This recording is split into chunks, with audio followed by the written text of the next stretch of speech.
In there, I'll talk. Hey, how you doing? It's Clayton Cooney from the First Home Buyer Club. 100 lessons in 100 days.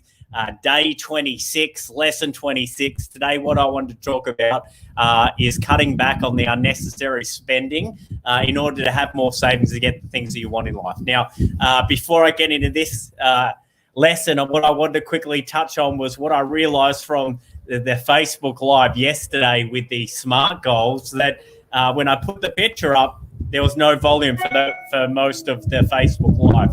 So I just want to quickly rehash off over SMART goals before we kick in. So SMART, specific, measurable, achievable, relevant, and time bound. So, if we're going to set a goal, and the goal is a specific goal, like I want $10,000 in the next 12 months in order to get a deposit for a home. The specific, $10,000. Measurable is going to be in the next 12 months. So October 1, 2021 is going to be that point.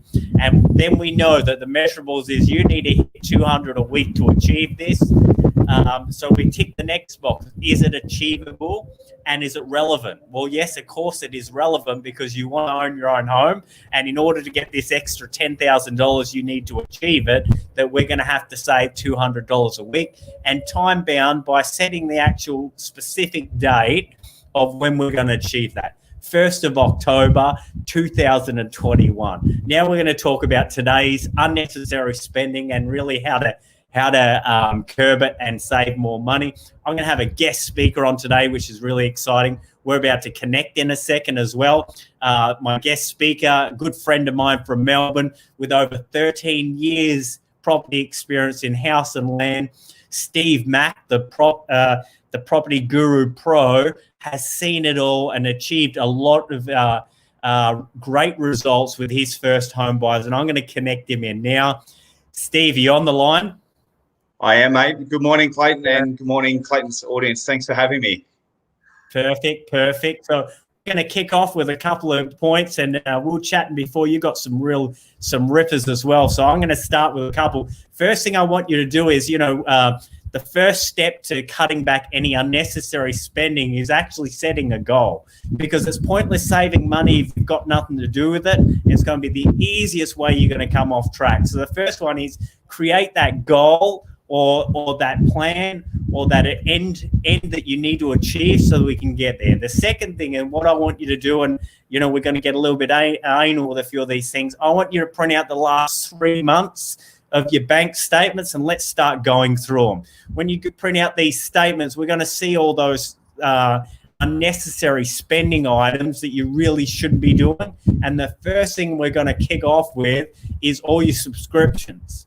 I want you to go through them and realize, are you actually using these subscriptions or not? And if you're not, get rid of them. If you've got the top level of the Foxtel and you don't watch the movies, or especially during that COVID period where you weren't watching sports, let's downgrade it. You know what I mean? What do you reckon about that, Steve? Mate, I think that's totally the way it's. We've actually seen with some of my clients that they're spending money on TAB ads. They've got not only the Netflix going, the Amazon Prime. I don't know how many online, subscriptions you need nowadays, but I guess what we're trying to do is turn off the TV, because there's a lot of ads on there, and people are doing a lot of impulse buying. So if you just take away the temptation, you don't have the chocolate in the fridge, you're not going to go for it. Yeah, and I'm guilty of that one, trust me. So that brings up a really good point. What Steve talks about as well is get rid of this unnecessary spending and with subscriptions. So I admit, like, I've got the Netflix and we've got the Stan, but we did get rid of the Prime because there's no need to have 3. Like, having these memberships just because it's $15 or $20 a month when you don't use it, it's time to get rid of it. Perfect. So look, what I say to my clients first of all is just gather up everything you've got. Like, I think myself, I've got probably four to five bank accounts, but you really need to put, your savings into a concentrated account. So I actually run a robo online account, which is a 31-day, notice saver. I really can't touch that money without taking 31 days to make a decision. So if you're going to start saving, you need to lock it in somewhere and set milestones. So whether that's a daily target of, hey, I need to save $5 or $10 a day, how can I do it? Saving needs to be fun. I think we've sort of gone away from the ages of when we were 8 or 9, when we used to find a bit of coin and we would put it away in a jar. Nowadays, we kind of put that in the pocket and we start spending it. Yeah, that's true. But you know what I love about the money tins is that it creates that habit early on. And if I, it's funny, I just put a post up today on one of my pages, and I wrote, because I remember in my 20s, my money tin was just collecting the coins that I had from the night before. And I thought it used to be great. But then as I got older, I started to realize the value of saving for the rainy day. The other thing what I want to get you out of the habit is credit cards. Where is it? Credit cards right here, right? Because what I find is that we're always tapping and we have no value of what the money is. So, same as when you go on the casinos, they want to give you those, the chips so that we don't see us spending it. It's the same with the credit card. So if you're one of those people, and, Steve and I spoke about this earlier, that are constantly buying 2 to 3 coffees every day, let's cut back. Let's create a budget, and instead of tapping every time you want to take money out, actually have the coins and physically pass it over. It's gonna when you actually see that cash come out of your hand, especially if you're spending $15 or $20 a day on coffees, you're gonna start to pull back on that unnecessary spending. Yes, so true. We sort of call that just converting to cash only. I guess the banks are pushing us away from that. But if you pull out $100 and you decide, look, this is my budgeting for the week, this is my luxuries, this is what I'm going to spend, or that's $50, you actually got so much more control, because you leave it in a jar and you go, okay, well, I need to grab a handful of cash for a coffee. The other thing that also helps you do is what I try and implement is a no spending day. So there's going to be a day where just start with 1 day a week. I'm going to spend zero money for the day. Whatever I would have spent the money on, I put that into savings. So sometimes that can be anywhere from sort of $20 to $80, depending on the purchases that we're going to go through there. And I think we should talk about the going shopping when you're hungry philosophy. What do you think about that, Clayton? 100%. I actually wrote that down as one of my points, right? And when you started to say that, I'm like, don't tell me you're about to steal my thunder. I'm really bad for that. I'm buying the chocolates, the chips, all the snacks, any of those specials at the end of the aisle. That is me, is because I'm starving, right? So write that shopping list, ensure you stick to it, or you do that online shopping, which helps with creating the budget, because you'll actually, if you're only going to spend $100 and on that online shopping with Coles or worse, you go to 105, it's time to take something out of the cart and put it back.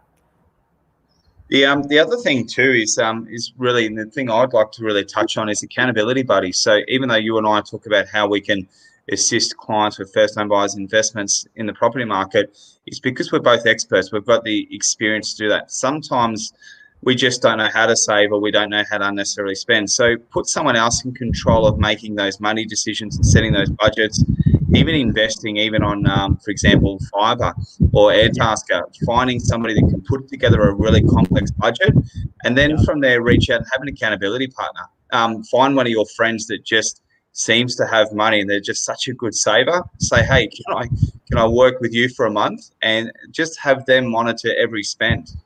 Yeah, that's a really good point. And I tell you what, speaking of partners, the partner at home is the first choice that you really should be open and discussing your finances with, because there's a lot of times that I'm speaking to clients, and Steve, you'll be the same, where they're actually not actually speaking to their partner at all, and they've got their money, you've got your money. Now, you're together and you're planning a future with them, then let's get serious about this and actually working together.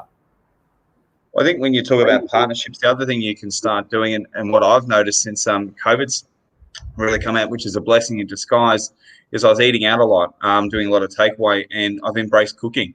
Now I'm actually working out how to go shopping, how to do the cooking. I'm cooking for my partner a few times a week, and actually really got a bit of a Gordon Ramsay going on, where we're quite good.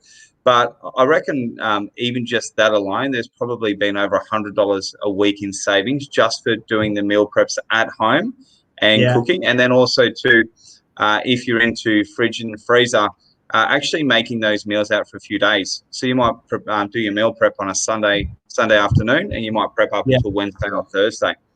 Righto, yeah, that's a really good point. You know, the old romantic dinners at home instead of at a restaurant, there's $150 to $200 savings sometimes straight away. So really good point on that one.